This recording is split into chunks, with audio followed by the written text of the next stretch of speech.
صلات تسبیح ما خولې تاسو ته بار بار صرف مختصر به درته ووایم چې رسول الله صلی الله علیه وسلم خپل تره ته حضرت عباس رضی الله عنه ته د ترو د حضور پاک مبارک او ډېر زیات محبت یې ورسره د خپل تره سره تر صلات د خلکو محبت یو ځل حضرت عباس رضی الله عنه راغی نو حضور پاک مبارک ته د بعضې ملګرو نه ګیله وکړه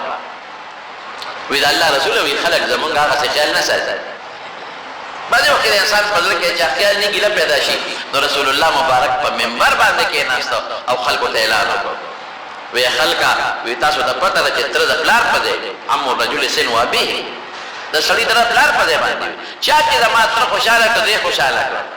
چا چې زما تره خفه کړي ګوره دی خفه کړ او چې پیغمبر چا خوشحاله کړ نو الله خوشحاله کړ چې پیغمبر چا خفه کړ نو الله خفه کړ دا اوس خبره نو هغه عباس رضی الله عنه ته حضور پاک مبارک کو فرمایل وی اے عباس اے زما تره یا عما تا ته یو تحفه نه درکړم یو ډالۍ نه درکړم یو بهترین شی درته نه ښیم داسې شی درته وښیم چې که ستا ګناهونه د دریاب د زب عمرې الله به راته معاف کړي او ستا واړه او لوی او ستا پټ او ښکاره او زاړه او نوې ټول به درته خدای معاف کړي ورته یې الله رسوله ولې نه ویې ښایه دا صلات تسبیح ورته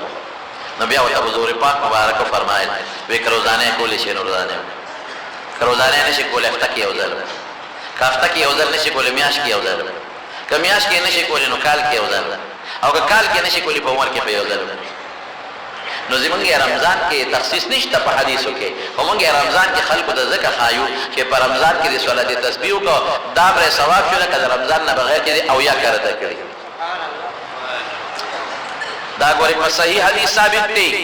دیکھئے یو حدیث نه دا حدیث ناقدین او جارحین دا اغوینا دا روایت ثابت دی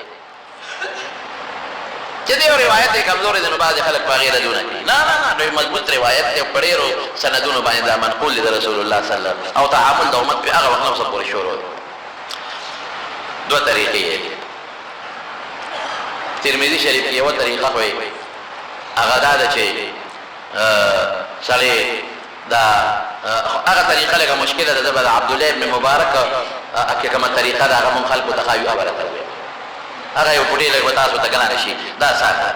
ادا دي چې سرور رکعاتو نفل نیت وتاړي سرور رکعاتو نفل عام سړي څنګه نفل کوي نو چې کله سبحانك اللهم وبحمدك وتبارك اسمك وتعالى جدك ولا اله غيرك نو پینزل لسکره تبا سبحان الله والحمد لله ولا اله الا الله والله اکبر یو روایت کې پکې لا حول ولا قوه الا بالله العلي العظيم الا بالله لیکن په اکثر روایتو کې دا نشته نو که یو ځل دې پکې وي حق دې ونه وینم پروا نشته سبحان الله اخیره کې یو ځل پکې ویل شي نو خلا سبحان الله والحمد لله ولا اله الا الله والله اکبر پینځل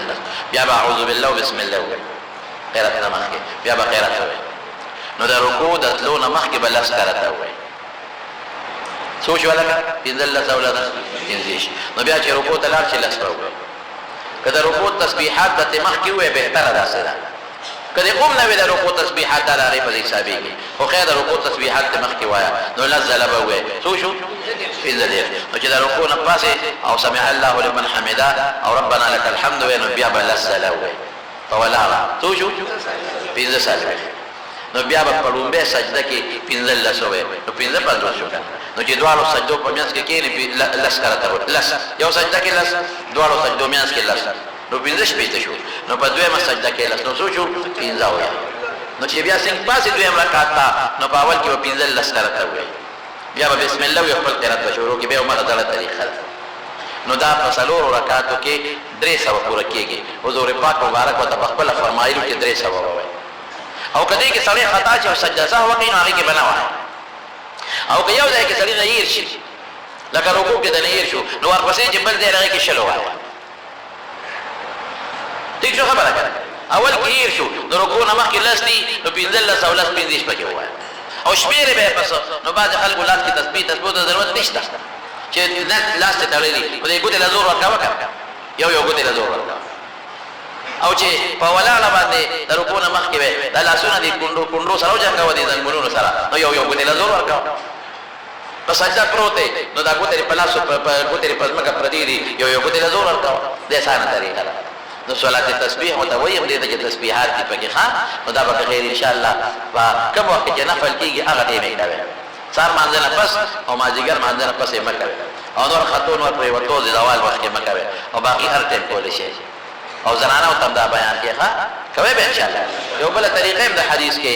او خدا له چې هغه لږ مشکل به دا تاسو ته لږ آسان ده عبد الله بن مبارک دا نقل کړی ده او ترمذی